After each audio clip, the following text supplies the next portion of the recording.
a chance to make any really big axes on Man-at-Arms yet. This is our first. Think we killed it. Can't wait to go to the demos and wreck some stuff. Our arsenal contains many things, and now we add to it an axe worthy of the Daedra.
Sneak a peek.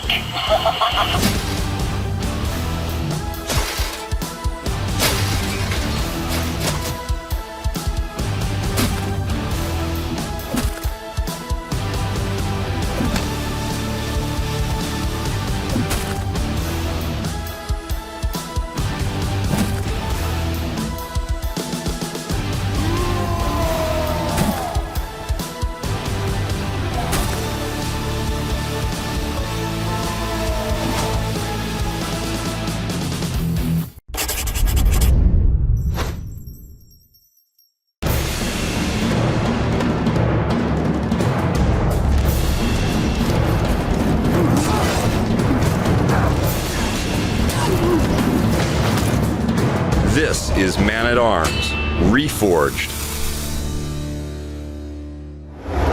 Today we're making a Viking Dane axe used by the Raider in For Honor, which will be available on February 14th. In For Honor, you step into a visceral battlefield and fight as some of history's greatest warriors, the Vikings, the Knights, and the Samurai. The Viking Age started in the 9th century. One of the most feared sights in medieval Europe was a Viking ship headed towards your village. That's because they were there for one thing and one thing only: to plunder. Axes became their weapon of choice because of their versatility. They could be used as a tool to fell trees or to chop lumber for boat building. But in the hands of a trained fighter, they became extremely versatile and deadly. You could hook an opponent's shield and pull it out of their hands, smash through armor, and wreak all kinds of havoc. So, let's make one.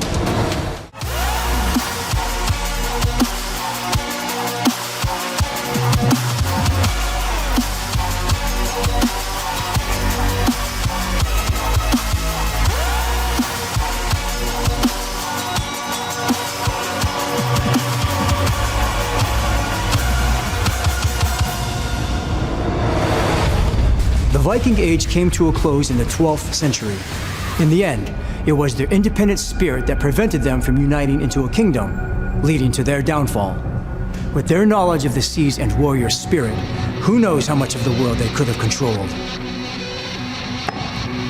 Because just look at what these can do.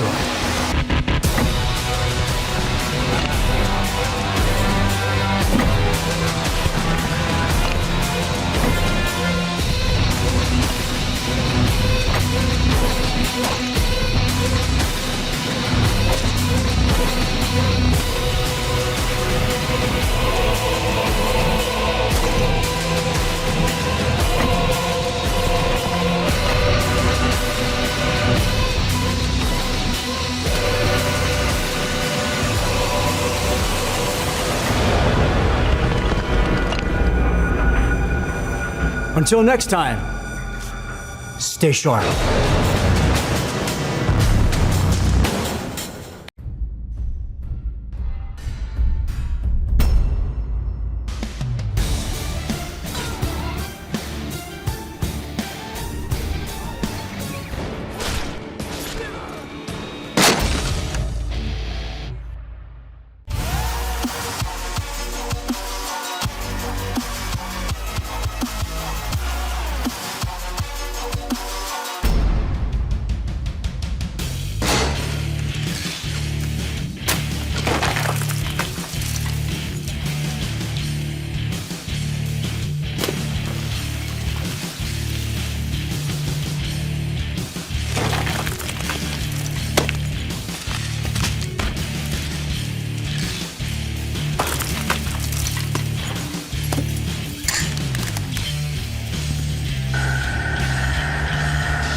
I've been a blacksmith armorer for over 30 years.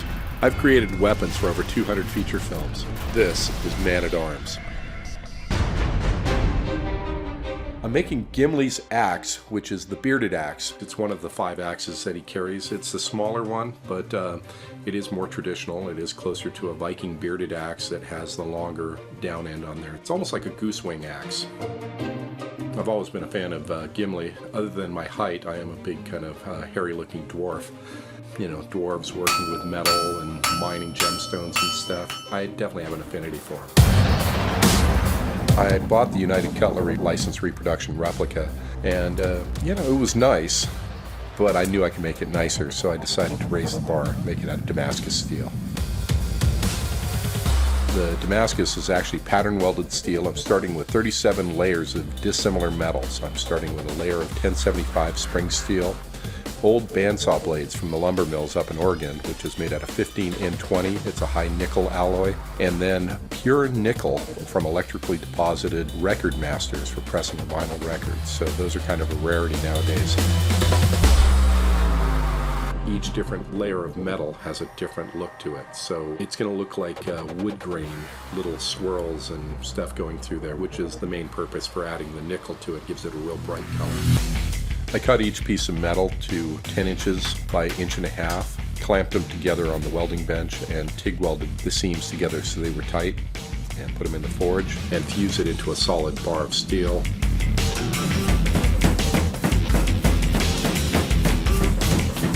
Cut that in half and fold that on itself, making 74 layers.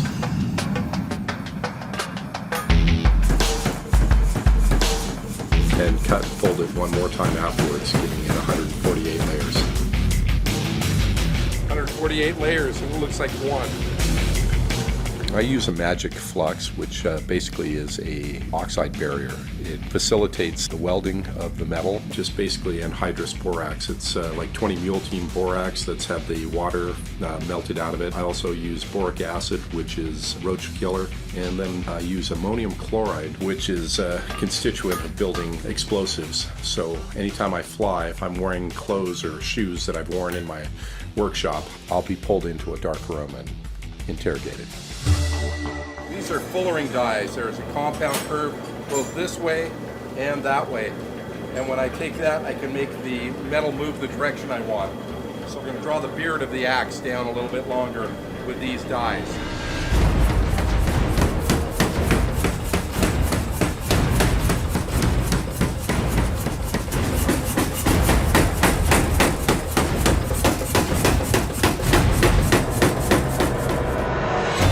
Local hardware hardware store, grabbed a shovel handle, ground it down on the belt grinder until it was octagonal. That will be the handle for Gimli's axe. I've got an 1/8 inch wall thickness tube. I'm going to forge it down to an octagonal shape to fit over the hickory handle, and then that will have etched bronze elements attached over the top of that. I had Elizabeth, who works for me, who's a very talented artist, redraw the artwork for the bronze overlays on vellum and transfer that to a polymer silkscreen that we used as a resist for electrochemical etching the bronze.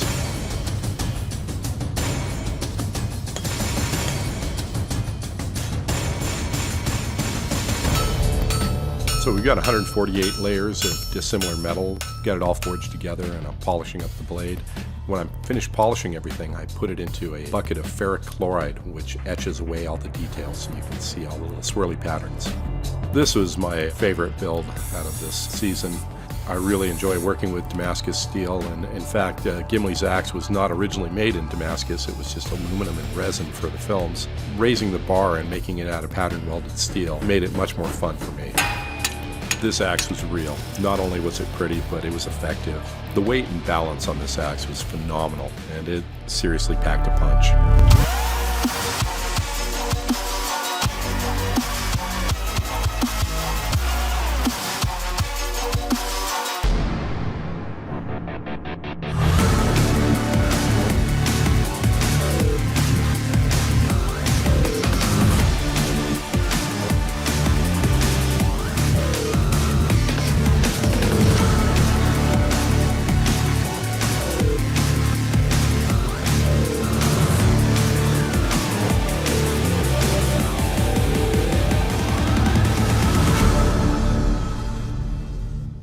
Thanks for watching Man-at-Arms. Be sure to subscribe.